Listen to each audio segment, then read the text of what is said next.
Oh, subscribe lang kayo rito and press the bell button for notification. Ngayon, pagpul po dito, ano po ba plano natin? Well, this is our part of our program to really innovate our public education system at par with Singapore. Because hindi naman pwedeng ganun na lang ng ganun ulit, no, kung ano yung itinatagay, and we end up not catching up with the demand of time, which is yung population growth against targeted number of space available in our public education system. This building, 10-story, fully air-conditioned public elementary school can address at least 10 to 15 years of population growth. Why is it very important to address that now? Alam naman natin na every 7 years, today, yung pinanganak, 7 years from now, they will occupy a space in our classroom. So we're just trying to be ahead of that demand, of that problem, and build it in the most loneliest time of our life. Making our diversity in our advantage. So walang eskwela, durugin ang eskwela, magtayo ng mas maganda. So I hope someday, pag hihingi na sa akin ng mga estudyante dyan, kasi binigyan ako kasi Ngayon, ang tanong pala ba yun? Meron kang programa na bibigyan ng trabaho. yes. Ito ba kasakit sila ba? Kasi Hindi ba yes, alala kung maalala mo pa, I think almost the same situation with us today, no? Sinabi ko sa inyo na ang susunod natin naman gagawin ay magbibigay ng oportunidad sa paghahanap buhay ng tao by infusing and stimulating our domestic economy, wherein we are going to invest on this that addresses and confront social perennial problems. Bahay, eskwelahan, bahay, eskwelahan, bahay, eskwelahan. Then, naturally, the initial effect of this is libo-libong trabahante and job opportunity for every Morenos here. And this is just one of many that are coming in the next coming days of our lives here in Manila. Sir, AC Nichols from CNN Philippines. Sure. Sir, can we get an update on the 2 COVID-19 Delta variant patients sa contact tracing, sir? Well, salamat sa Diyos. Okay naman. Bagamat, bago sinabi sa amin ng DOH, ay 3 weeks old na. So, my take is, most likely they're going to turn negative. Which, lumabas na negative yung mga initial na contact trace. At meron isa nag-positive. But, rest assured that due diligence are being done by the city health department. Now, let me put context on that. Doon sa na-positibo, ay hindi siya kailangan submit sa genome sequencing sa Genome Center. Simply because yung tinatawag na city value noong in-extract na content ay hindi bumaba ng 20 because the threshold is 20. So anything below 20 with regard to city value ay padadala kagad sa Genome Center. So ang good news, wala pa tayong pinadadala ngayon sa mga na-test. Simply because most likely this is a regular COVID-19. But be that as it may, I already ordered randomly continue to send content of those positive cases in the city of Manila to Genome Center. And I hope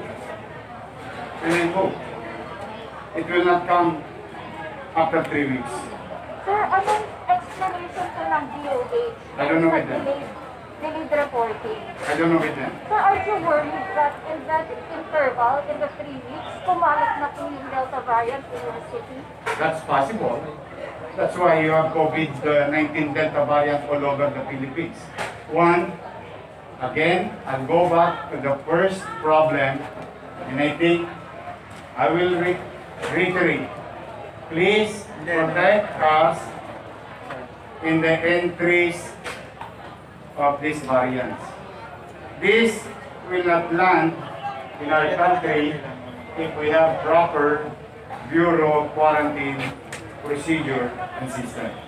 But be that as it may, moving forward again, the next thing that we are asking, I hope, when genome sequencing is being done, it should be done quickly.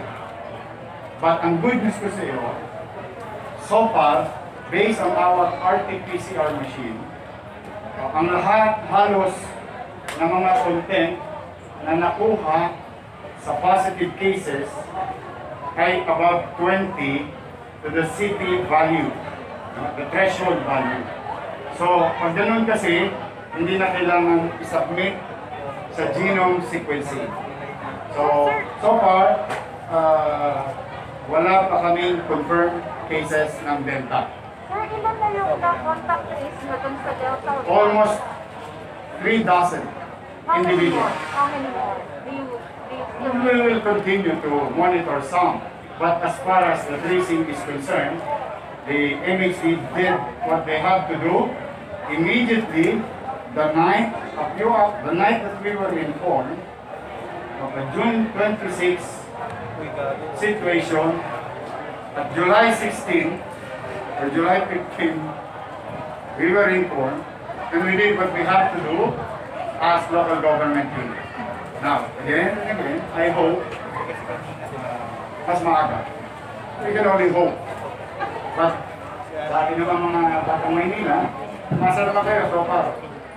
Wala namang nagaganap. But still, if we act in unison,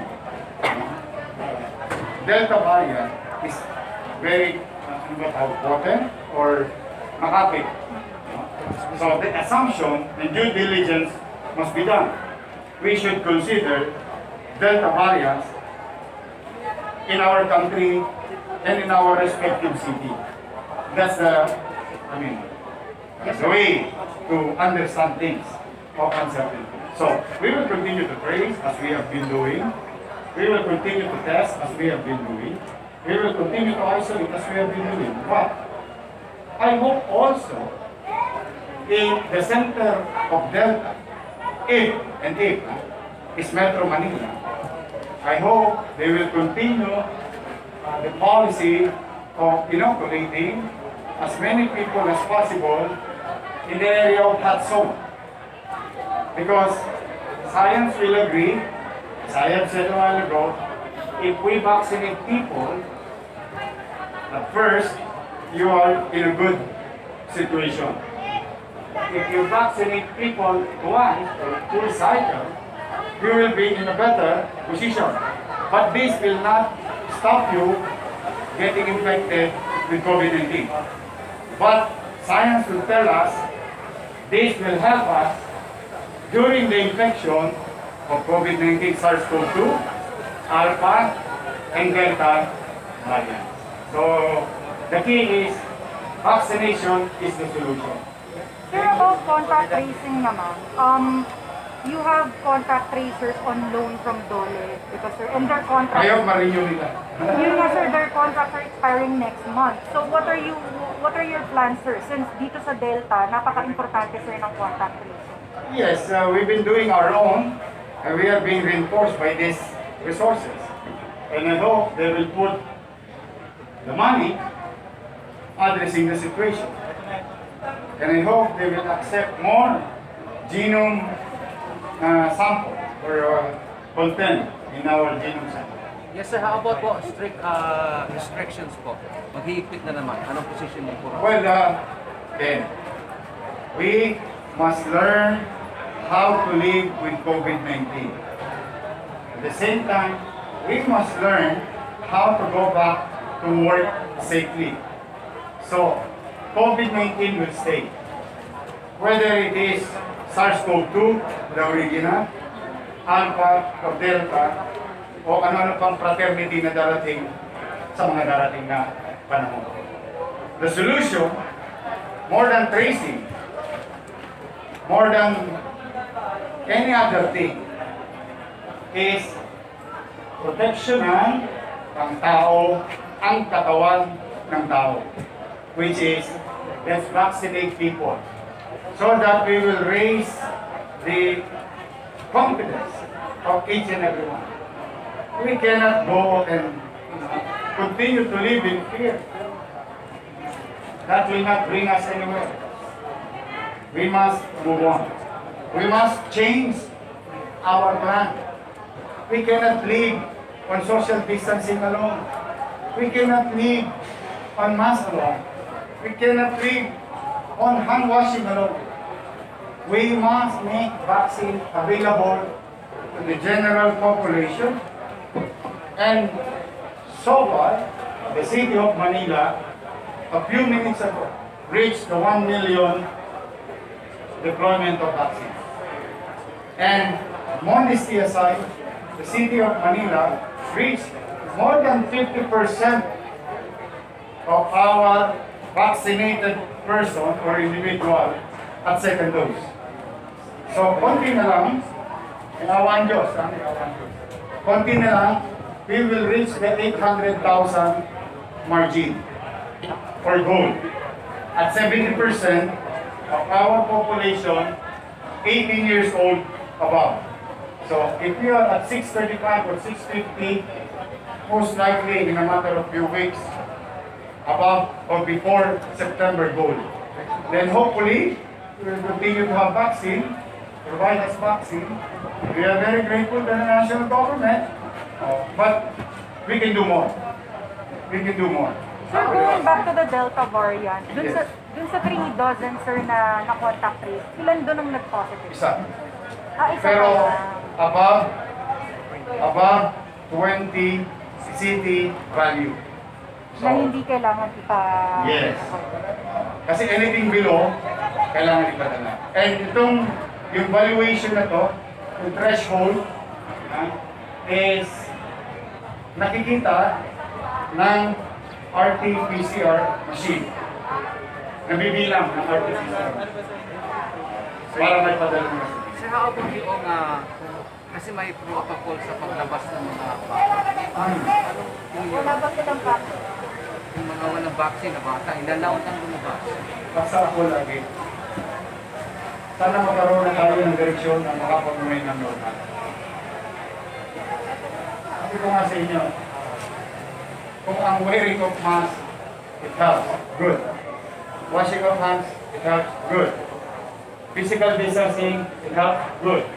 But we cannot say to the people on doing what they need to do while we are not doing what we have to do. Our obligation is to make vaccine available to all people. That is our job. That is our job. And we should do that. Sir, follow up lang dun sa sinabi niya. Si Davao City Mayor Sara Duterte kasi was asked about yun nga, why is she going around habang patuloy na That has tumataas. nothing to do with Manila, sorry. Sir, baka lang gusto niyong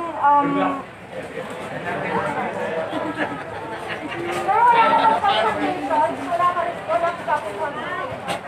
Sa mga doktor. Doctor natin. Doktor, sa katao. Ang kanina. Political parties. Ayun, kanina yung mga barangay chairman. Political parties para sa 2020. Sir, sabi niya hindi daw